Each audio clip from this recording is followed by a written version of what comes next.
Hello, mystery readers. I'm Alexandra Amor. This is It's a Mystery Podcast, and I'm here today with Dana Delamar. Hi, Dana. Hi, how are you doing, Alexandra? Very well. How are you? Good. Good. I was kind of late looking. Well, I won't keep you for too long, but we'll have a nice, lively chat here. Hopefully, it'll wake you up a little bit. So, let me give our listeners a little bit of an introduction to you. So, Dana Delamar is the author of the Blood and Honor Mafia romance series, which is set in Italy among the Calabrian Mafia. Her first book, Revenge, received 4 stars from the RT Book Reviews and was a top pick at the Romance Reviews, and was a double finalist for Best First Book and Best Romantic Suspense in the 2013 Bookseller Best Awards. Her other books in the Blood and Honor series have been multiple award nominees and winners. Dana is a voracious and omnivorous reader, everything from biographies to Booker Prize winners to mysteries, thrillers, and anything to do with vampires. She says her parents let her watch way too many Hammer horror films when she was a kid. So let's start talking about the Blood and Honor series. So what drew you to writing about the mafia? I guess that's my first question. Well, the thing was, I've traveled to Italy a couple times, and after I came back, I met a man while I was there, and a friend said to me, "Well, it sounds just like a romance novel," and I thought, hey, why don't I actually try to write one? So I wrote a contemporary romance and handed it to my sister, who said, "Parts of it are really good," and so I decided to revise, and I was thinking, what if my hero is not such a good guy? And then I thought about the mafia, and I started doing some research, and it led me to the Calabrian Mafia, which is also known as the 'Ndrangheta. And they are actually the most powerful mafia in the world today. They control billions in assets, and they're very kind of fly below the radar. They're not as well known as, say, the Cosa Nostra, the Sicilian Mafia. But they are extremely powerful, and they're a definite threat. They're even in the United States and in Canada. They're not as powerful here as they are, say, in Italy or Germany, but they have little fingers all over the place. They're in South America, Australia. They have clans they've formed all over the place, and they control the cocaine trade, and they're extremely, extremely powerful. Holy cow. Yeah, that was one of my questions. Was this family based on something real? And obviously it is. Mm-hmm. Yeah.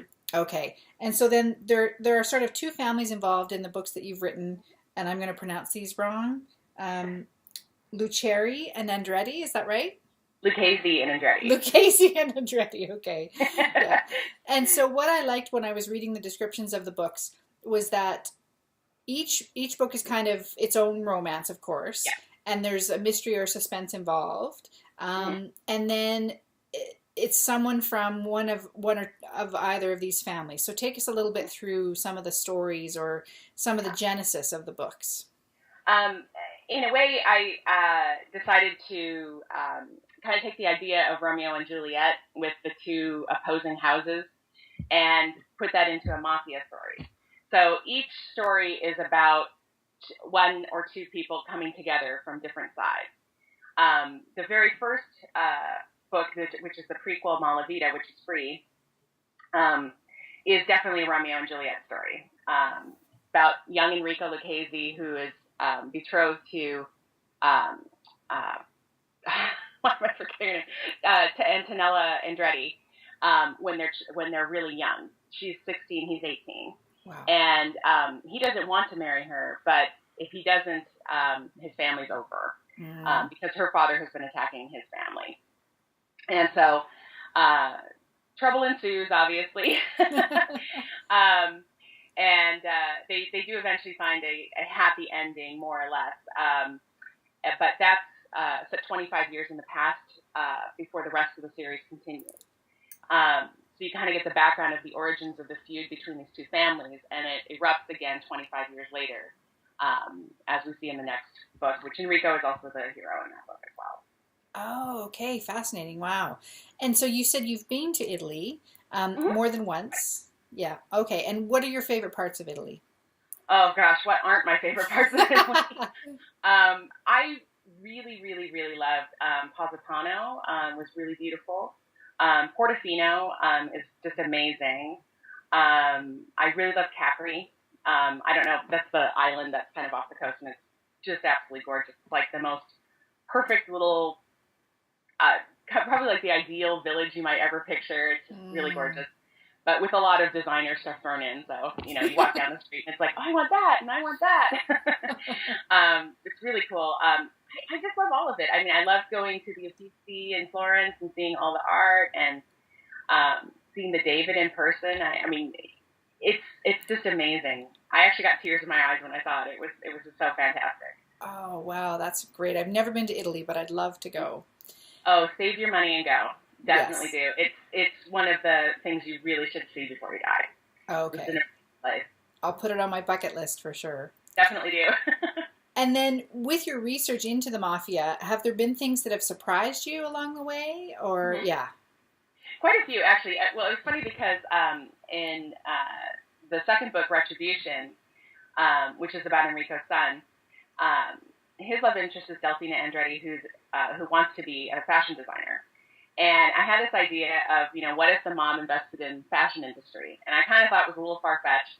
But in doing my research, I discovered that no, they actually do have fingers into that industry too.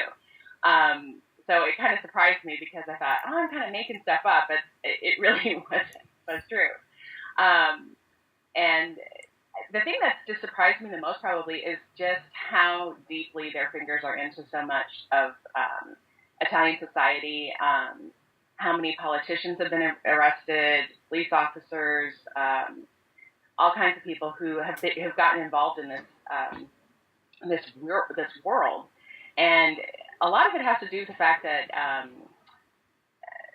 you know, when the economy especially went kind of south in 2008, a lot of businesses needed money and banks weren't loaning, and the mafia stepped in and said, hey, you know, we'll loan you the money, but in exchange you got to launder some money for us. You know, because one of the things they like to do is run a legitimate business, but run money through it. So they especially like restaurants, bars, nightclubs, that kind of thing, where there's a lot of cash business. But they do it with other things too. Another one of my books involves the mob taking over a bank, and I kind of thought that was a little bit far-fetched, but they actually have done it. In some cases, it's called bank capture. So that was kind of fun for me to write. So I just kind of come up with things, and I at one point, my critique partner said, you think just like a mobster. I'm like, I missed my calling, apparently. Apparently, yes, yeah. But you can sort of live it through writing, which is great. Yeah. A lot less dangerous, one would hope. Yes, much less dangerous. I would not want to be one of my heroes or my heroines getting shot at and dealing with all that stuff. It's too crazy. Yeah. And so speaking of which, have you had to do any kind of gun research? That's something I've always sort of been intrigued by. Yeah, I have done quite a bit of gun research, actually. I was fortunate. My father taught us how to shoot when we were kids. So I fired probably my first gun when I was like 8 or 9. And it was quite the experience. But he was largely trying to teach us the power of guns and why we did not want to play with them. And we learned very quickly that, yes, you don't want to play with them. But I hadn't fired a gun in quite a few years, so yeah, I went to the range with my brother-in-law. We fired some guns. That was fun. I want to do it some more with some more recent guns, but we had a lot of fun when we went and did it. But yeah, I would hate to have anybody look into my browser history because of all the things I've researched. How to dissolve bodies in acid. You know, this gun, that gun, bombs, all kinds of stuff. It's just crazy. I'm sure I'm on an NSA watch list somewhere. I'm sure you are. I'm sure so many writers are. Yeah. And when you do research, do you find that you kind of disappear down the rabbit hole, or are you able to pull yourself out at some point? It can definitely happen. I've a couple of times have had to say to myself, hey, all this research I'm doing is not getting the book written. So a lot of times what I do is I do enough research that I feel I know enough about the topic to get going. Yeah. And then I just use Word's comment feature, and I'll put something here and say, like, you know, double check this, research this. Just so I can keep writing. Otherwise, I could spend days and days reading things and reading books about the mob. And I mean, it's fascinating just reading all the crazy things they do. But then I have to get the books written, so. Yes. Yeah, exactly. I have to pull myself back sometimes and go, okay, stop there. That's enough. Yeah, exactly. And so the female characters in your books, are they directly involved with the mafia themselves, or are they more sort of attached to the family? Well, sometimes they are, and sometimes they aren't. For example, Kate Andretti in the beginning of the book Revenge. This is the kind of first book of the series, book number one. Cool. She's actually an American who marries a man who's in the mob, but she doesn't know it, and he takes her to Italy. And she discovers after she gets there that her husband is up to no good, and he threatens to kill her. Which is when Enrico steps in and he offers her protection. She doesn't know that he's a mobster, though. He kind of hides it from her for a while because he knows she doesn't want to be involved in the mob. But eventually she does figure out what's going on. And she eventually becomes much more involved. She helps him with making decisions and things like that. And in fact, she even shoots a few people. Some of the other characters aren't as involved, but in the last book in the series, the heroine is a judge, and so she's an anti-mafia judge. And while she's not directly involved with the mob, she's involved in the fight against the mob. So she's had a very difficult life. Her father was killed by the mob, so she has a definite anti-mafia bias. But then she falls in love with a hitman. So what are you gonna do? What are you gonna do? He's so cute. And what's it like for you kind of writing about, I'm fascinated by the idea of writing about kind of an underbelly organization, like, you know, people who work on the shadow side of things. Whereas many mystery novels, they're about a good guy, you know, someone who's working for the police or a detective. And so this is kind of the flip side of that. What's that like for you? Well, the interesting thing about it is, you know that saying that every villain thinks they're the hero of the story? Yeah. So I kind of took that idea, but I said, you know, what if some people are worse than other people? And so one of the things the characters are dealing with are trying to fight what they consider to be a worse evil. So, for example, if you look back in the old days of the Mafia, they were more concerned with the Mafia was, well, actually, I should back up a little bit. About 150 years ago, the Mafia was actually formed to help expel the French Bourbon kings from Italy. And so they were originally formed as kind of a militia. And they also helped protect the citizens from bandits that would roam the countryside. The French controlled Italy at the time, but they didn't really enforce a lot of rules, and so it was kind of lawless. And so these Mafia groups formed these brotherhoods to help protect the citizenry. And in exchange, they would take a little bit of money that was kind of like protection money. And it literally was protection money at the time. And then over time, they became more and more successful. And as Italy got a new government, that government also turned out to be kind of a weak government. And so the mob provided more stability, jobs, law, if you will. You know, they really kind of formed a structure. So, you know, and part of their structure was really about honor. You know, they talked about, you know, taking care of the family, taking care of the community. They were much more of a, shall we say, like an organizing force for their community. Later, they started getting into the drug industry, and the Calabrian mob resisted it for some time. Their main focus was actually kidnapping for ransom. That's what they did for a long time. But the lure of money was coming in, and they had a huge, what they called the Mafia War that went on during a lot of the 80s and 90s, where the number of sides were fighting, and a lot of it was over whether or not to go into the drug trade. So in my story, I took that as the stance of the Lucchese family is against drugs, and they want to kind of go back to more of the old-style mob, being more concerned about their communities, versus the Andrettis and some other families that really want to pursue the drug money because it's hugely powerful. So I have this kind of ideological war going on in the book. And so I thought it would be kind of fun to play with, you know, okay, I'm bad, but you're worse. Yes. So, yeah. That makes sense. No, that makes total sense. I like that. And yeah, and every villain does think they're the hero, or and they believe in very deeply, or they should, Well, in what they're yeah, doing. exactly. Well, the Andrettis feel that if they don't get strong and they don't get money, then other mobs that are trying to come in, like the Russians or the Albanians or other groups, will be able to come into Italy. So Mm. from their standpoint, they are defending their territory and defending the Italian way. Mm-hmm. So, you have it on both sides, and, it's quite the fun clash. Oh yeah, sounds fascinating. Were you interested in the mob before you started writing this series, or? Well, I'd seen The Godfather when I was a kid, and I loved a lot of mob movies. I liked that, there's tons of inherent conflict where you have to be loyal, but you also have to commit crimes. Sometimes what your most desire is what you can't have because of the way you live. Not everybody wants to be shooting people. Some people want to have peace. But if you're involved in one of these families, you're in it, whether you like it or not. Mm-hmm. So I liked all those kind of opposing, conflicting things.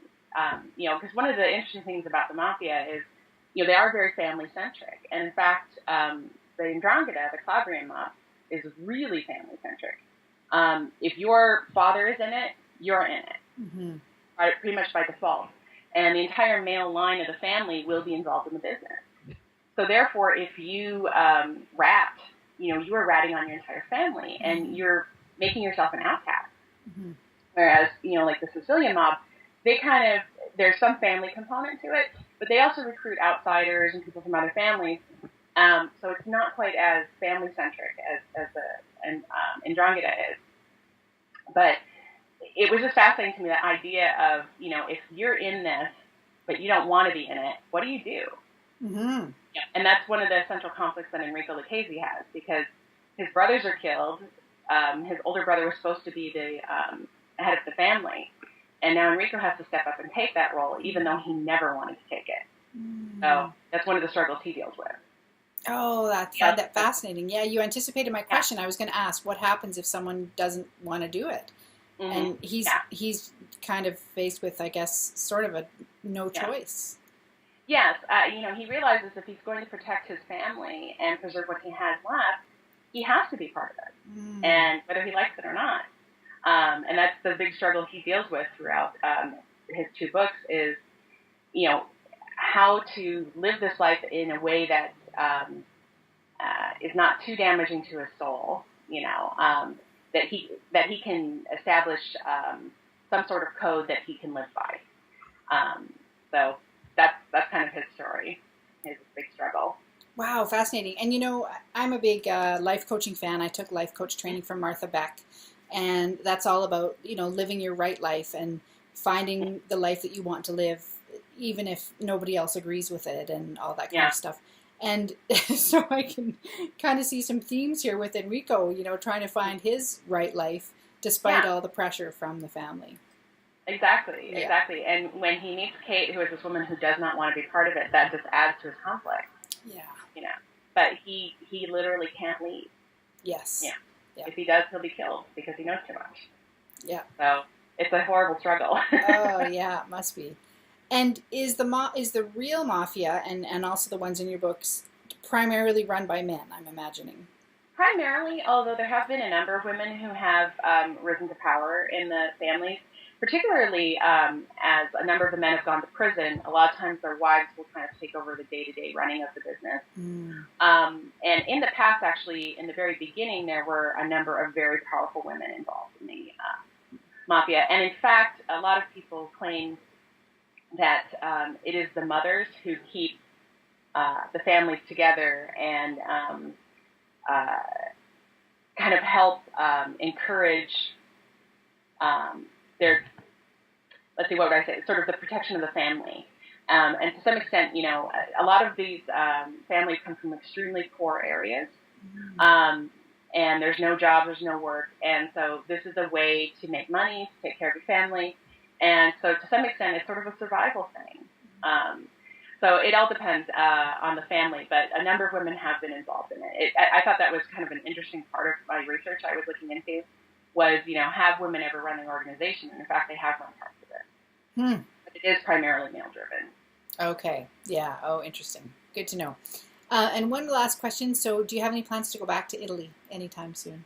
Oh, I would love to. I would love to go right now. But it's probably going to be a few years away for me. But I have had it on the horizon for a while. I would really like to go back. I got married a few years ago. My husband's never been, so it would be really sweet to go. Yeah, that would be great. Well, thank you so much for being with me here today. And so why don't you let our listeners know where they can find your books? Okay. You can find my books at all retailers, Amazon, Barnes & Noble, Kobo, Apple, and probably some others. And you can find out about me at danadelamar.com. That's my website. Perfect. And you're on Twitter? Oh, yes. I'm on Twitter. I'm on Facebook. I'm on Facebook all the time. I'm on Facebook probably too much. And I'm on Google Plus, but not very often. But I'm there. Yeah. I think that's the same for all of us. Well, thank you so much for being with me here today, Dana. It's been great. Okay. Great. Thanks a lot, Alexandra. Okay. Bye-bye. Bye-bye.